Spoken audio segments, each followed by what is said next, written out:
টি-20 বিশ্বকাপ খেলতে আজ মধ্যরাতে দেশ ছাড়বে বাংলাদেশ দল। তার আগে দুপুরে আনুষ্ঠানিক ফটো সেশন সেরেছে নাজমুল হোসেন শান্তর দল। টিম ম্যানেজমেন্ট, কোচিং স্টাফরা ছিলেন ফটো সেশনে।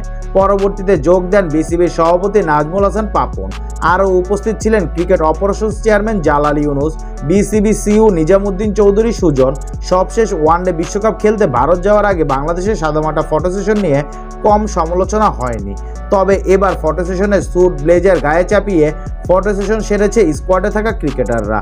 মঙ্গলবার বিশ্বকাপের দল ঘোষণা করেছে বাংলাদেশ। 15 সদস্যের স্কোয়াডে বড় ঘটনা বলতে দুইটি। চোট সংখ্যা থাকা তাসকিন আহমেদকে সহ অধিনায়কের পদে রাখা এবং অলরাউন্ডার সাইফুদ্দিনের বাদ পড়া।